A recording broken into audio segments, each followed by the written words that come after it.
الحمد لله رب العالمين والصلاة والسلام على رسوله الكريم أما بعد فأعوذ بالله من الشيطان الرجيم بسم الله الرحمن الرحیم۔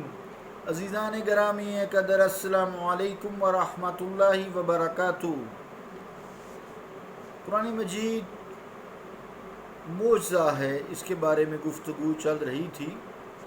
کل ایک شعر کی تشریح خمسہ نامی نے جب حضرت حسان بن ثابت کے شعر میں سے 8 غلطیاں نکالی، اس کا تذکرہ کیا گیا تھا کہ یہ لوگ کتنے قادر الکلام تھے، شاعر تھے، خطیب تھے، فصحاء تھے، بلغاء تھے۔ تو جب رحمت عالم صلی اللہ تعالیٰ علیہ وآلہ وسلم نے قرآن کریم کی آیات انہیں پڑھ کر سنائیں، قرآن کریم و اللہ کا کلام اور زبان مصطفیٰ صلی اللہ علیہ وآلہ وسلم ہو، ساتھ نے یہ بتایا کہ یہ جو کلام ہے نا، یہ کسی انسان کا نہیں ہے، یہ اللہ تعالیٰ کا کلام ہے، اس وحدہ لا شریک کا کلام ہے، اور یہ قادر مطلق کا کلام ہے۔ اگر کسی کے ذہن میں کوئی شک ہو نا کہ یہ کلام الہی نہیں ہے، تو کسی انسان کا کلام ہے، اللہ کا کلام نہیں ہے، اے اہل عرب کے فصحاء، بلغاء، خطباء، شعراء، اے قادر الکلام عرب کے باشندوں، اس جیسا بنا کر دکھاؤ، قرآن کریم جیسا بنا کر کوئی کلام دکھاؤ۔ اگر اکیلے اکیلے تم اس چیلنج کو قبول نہیں کر سکتے تو جزیرہ عرب کے جتنے بھی فصیح اللسان لوگ ہیں ان کو اکٹھا کرو اور سب مل کر کوشش کرو اور اس جیسا کلام پیش کرو، یعنی قرآن کریم جیسا کلام پیش کرو۔ اگر سارے قرآن کو پیش نہیں کر سکتے تو اس جیسی 10 صورتیں پیش کر دو، 10 صورتیں چھوٹی چھوٹی، جیسے سورہ کوثر ہے اس جیسی پیش کر دو۔ قرآن مجید نے پھر فرمایا سورہ ہود کی آیت نمبر 13 میں، ام یقولون افترا قل فاتوا بعشر سورۃ مفتریات وَدُوا مَنِ اسْتَطَعْتُم مِّن دُونِ اللَّهِ إِن كُنتُمْ صَادِقِينَ۔ ترجمہ کیا ہے اس آیت کا کہ کیا کفار کہتے ہیں کہ آپ نے قرآن گھڑ لیا ہے؟ آپ فرمائیے اگر ایسا ہے تو تم بھی لے آؤ 10 صورتیں اس جیسی گھڑی ہوئی اور بلا لو اپنی مدد کے لیے جس کو بلا سکتے ہو اللہ تعالیٰ کے سوا، اگر تم اس الزام تراشی میں سچے ہو۔ دوسری جگہ ارشاد ربانی ہے، وَإِن كُنتُمْ فِي رَيْبٍ مِّمَّا نَزَّلْنَا عَلَىٰ عَبْدِنَا فَأْتُوا بِسُورَةٍ مِّن مِّثْلِهِ وَادْعُوا شُهَدَاءَكُم مِّن دُونِ اللَّهِ إِن كُنتُمْ صَادِقِينَ۔ سورہ البقرہ۔ اگر تمہیں شک ہو اس میں جو ہم نے نازل کیا ہے اپنے برگزیدہ بندے پر، تو لے آؤ اپنی طرف سے ایک صورت اس جیسی اور بلا لو اپنے حمایتیوں کو اللہ کے سوا اگر تم سچے ہو۔ سورہ البقرہ 23 نمبر آیت۔ عزیزان گرامی قدر، یعنی اگر اس جیسی پوری کتاب تم نہیں لا سکتے تو 10 صورتیں اس جیسی بنا کر لے آؤ، گھڑ کر لے آؤ۔ اگر 10 صورتیں بھی پیش نہیں کر سکتے، اس سے بھی تم قاصر ہو، تو ایسی اس جیسی ایک صرف صورت بھی پیش کر دو۔ اور اگر تم اکیلے اکیلے نہیں بنا سکتے، گھڑ سکتے، تو تمہیں اذن عام ہے، اپنے سارے حمایتیوں کو اکٹھا کر لو، سر جوڑ کر بیٹھو، سوچو اور اس کتاب کی جیسی ایک صورت 3 آیتوں کی بنا لو، پیش کر دو، چھوٹی سے چھوٹی صورت پیش کر دو۔ یہ شربا اور واضح چیلنج دینے کے بعد انہیں یہ بھی بتا دیا کہ تم 1000 جتن کر لو، کوششوں کی انتہا کر دو، تم ایسا ہرگز نہیں کر سکو گے۔ پھر ارشاد ربانی ہوتا ہے، اللہ کریم فرماتا ہے فَإِن لَمْ تَفْعَلُوا وَلَن تَفْعَلُوا فَاتَّقُوا النَّارَ الَّتِي وَقُودُهَا النَّاسُ وَالْحِجَارَةُ أُعِدَّتْ لِلْكَافِرِينَ۔ پھر اگر تم ایسا نہ کر سکو اور تم ہرگز ایسا نہ کر سکو گے تو ڈرو اس آگ سے جس کا ایندھن انسان اور پتھر ہیں، جو تیار کی گئی ہے کافروں کے لیے۔ سورہ بقرہ آیت نمبر 24، جس سے اگلی ہی آیت ہے۔ عزیزان گرامی قدر، ان چیلنجوں میں اگر زور اور جوش و خروش ہے، وہ جو ان آیتوں میں جو میں نے آپ کو تلاوت کر کے سنائی ہیں، اگر جو زور ہے، جوش و خروش ہے، وہ کسی پر چھپا ہوا نہیں ہے، ڈھکا نہیں ہے، مخفی نہیں ہے. پھر یہ کہ یہ چیلنج صرف ایک دفعہ ہی نہیں کیا گیا، ایک دن نہیں کیا گیا، بلکہ عرصہ 23 سال تک بار بار دشمنان اسلام کو، منکرین قرآن کو جھنجھوڑ کر کہا گیا کہ اس جیسی ایک ہی صورت پیش کر دو، لیکن ان کو ہمت نہ ہوئی اور نہ تا قیامت تک ہونی ہے. یہ فیصلہ قرآن مجید کا ہے. قرآن کریم مجید فرقان الحمید کا چیلنج آج بھی موجود ہے. کفر و شرک کے سرغنوں کو دعوت مقابلہ دے رہا ہے.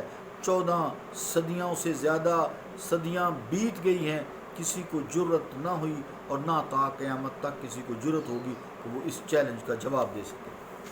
عزیزان گرامی قدر، قرآن کریم کی حقانیت اور صاحب قرآن محمد مصطفیٰ علیہ السلام کی سچائی اور صداقت ثابت کرنے کے لیے اس کے بعد کسی اور دلیل کی بھی ضرورت نہیں ہے.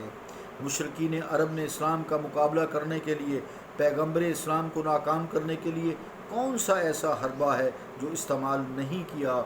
مسلمانوں کے ساتھ انہوں نے مسلسل جنگیں کی ہیں، جن میں ان کے بڑے بڑے سردار، عزیز رشتہ دار، بھائی فرزند خامد موت کی بھیٹ چڑھ گئے. انہوں نے اپنی دولت بے دریغ خرچ کی، ایک دوسرے سے بڑھ چڑھ کر حصہ لیا، مسلمانوں کو اسلام سے دور کرنے کے لیے اور عام لوگوں کو اسلام اور قرآن سے متنفر کرنے کے لیے سارے حیلے حربے فریب استعمال کیے. اگر اس چیلنج کو قبول کرنا ان کے بس میں ہوتا تو بڑی آسانی سے 3 آیتوں کی ایک صورت بنا دیتے. چیلنج کو قبول کرتے تو کوئی جنگ کی ضرورت نہیں تھی، جیت جاتے، اور کشتوں کے کشتے جو خون لگے ہیں، خون کے دریا بہائے گئے ہیں، پھر ایسی شاندار کامیابیاں ہوئی ہیں مسلمانوں نے جو کی ہیں. اسلام کا آفتاب اقبال اسی وقت غروب ہوتا، یہ اسلام کو پھیلنے کا موقع ہی نہ ملتا. کہاں وہ دور کہ مصطفیٰ کریم علیہ السلام اپنے ساتھی ابوبکر صدیق رضی اللہ تعالیٰ عنہ کے ساتھ چھپ کر، کافروں کی نظر سے چھپ کر، غار ثور میں پناہ لے کر ہجرت کرتے ہیں. اور کہاں دیکھیے عمر فاروق کے دور میں پوری دنیا میں اسلام کا پرچم لہرا رہا ہے. اور آج بھی پاکستان دنیا کا اسٹرانگسٹ ترین ملک ہے، کیونکہ اس پہ حضور کریم علیہ السلام کی نظر ہے. جس نے جتنا موقع ملا اس کو لوٹا ہے، ہر پروفیشن میں ہر بندے نے جتنا موقع اس کو ملے لوٹا ہے. لیکن پاکستان جوں کا توں ہے، اور the strongest country of the Pakistan. Russia نے بھی دیکھ لیا، امریکہ نے بھی دیکھ لیا. میں سیاسی بندہ نہیں ہوں کہ بات کر رہا ہوں، آپ دیکھ لیں سارے. ہندو کی جرت نہیں ہے. یہ پچھلے سالوں میں جو طیارہ ایک آیا تھا، ٹھک نیچے گرایا ہم نے.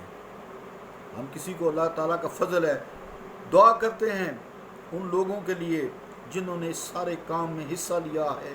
اٹامک پاور میں پاکستان کو اسٹرانگ کرنے کے لیے شہید ذوالفقار علی بھٹو سے لے کے اب تک جتنے ڈاکٹر عبدالقدیر، سارے ہم دعا کرتے ہیں اللہ تعالیٰ ان پہ فضل کرے، کرم فرمائے، ان کے درجات کی بلندی کرے. اگر دنیا میں ہے تو اللہ تعالیٰ ان کی مدد کرے. پاکستان جو ہے یہ حضور کی نظر ہے.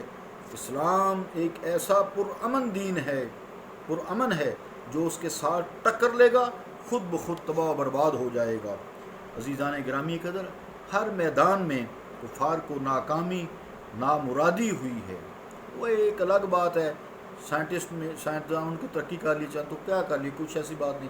پاکستان ذرا سی ادھر توجہ کریں، ہر میدان میں ہم آگے ہیں. اللہ کے فضل، کھیل ہو یا کوئی ہو، ہم اللہ کا فضل ہے ہر کام میں آگے ہیں. ہمارے ڈاکٹرز، انجینئرز جو 2 ٹکڑوں کے لیے یہاں سے باہر جاتے ہیں، ان کی خدمت کرتے ہیں، پڑھتے یہاں سے ہیں، سستی ترین ایجوکیشن یہاں سے لیتے ہیں، 2 چند ٹکڑوں کی روٹی دو لیتے ہیں، ان کی اولاد بھی نہ مسلمان رہتی ہے نہ کافر ہو جاتی ہے، بے حیا انتہا کے ہو جاتے ہیں، سود کھاتے ہیں. لیکن ان جیسا ڈاکٹر انجینئر کوئی نہیں ہے. یورپ پورا جانتا ہے، ان کو فوری جواب لیتے ہیں، آگے بھی کرتے ہیں. یورپ ہو چاہے کہیں بھی ہو. عزیزان گرامی قدر، میں ذرا دوسری طرف نکل جاتا ہوں. دعا فرما دیجیے اللہ تعالیٰ کرم فرمائے. قیامت تک میں ایک آیت سے یہاں ختم کروں گا، کیونکہ میں نے باتیں بہت کی ہیں. میں نے باتیں قرآن کے بعد نہیں کرتا. یریدون، یہ کافروں کے بارے میں، مشرکوں اہل کتاب سب کے بارے میں بات کی ہے.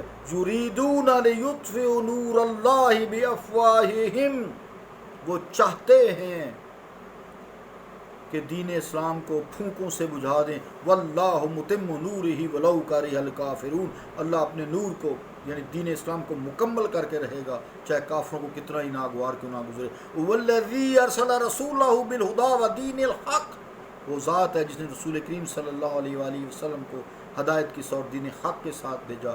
لیجزر الدین کلہ ولو کرہ المشرکون، تاکہ اس دین کو سارے ادیان پر غالب کر دے، مشرکوں کو خواہ کتنا ہی ناگوار کیوں نہ گزرے. فرق صرف یہ یہاں آ کے پڑ جاتا ہے جب ہمیں دین فروش لوگوں نے رسول کریم صلی اللہ تعالیٰ علیہ وآلہ وسلم کی ذات گرامی میں اختلافات کا شکار کر دیا. اب آپ ساری باتیں میری سمجھ گئے اور ہمیں فرقہ واریت کی ترغیب دی. چند ٹکوں کے لیے اللہ تعالیٰ ہمیں ہدایت عطا فرمائے. سب سے پہلے مجھے ہدایت عطا فرمائے، سب کو سارے مسلمانوں کو ہدایت عطا فرمائے، دین فروشوں کو خاص طور سے ہدایت عطا فرمائے تاکہ لوگوں کو ولا تفرقوا، تاکہ یہ لوگوں میں فرقہ واریت نہ کر سکیں، تاکہ دین اسلام وہ غالب کرنا ہی کرنا ہے. اللہ نے جو مرضی یہ کر لیں. صلی اللہ تعالیٰ علی رسول خیر خلقہ محمد وعلی آلہ واصحابہ اجمعین برحمتک یا ارحم الراحمین.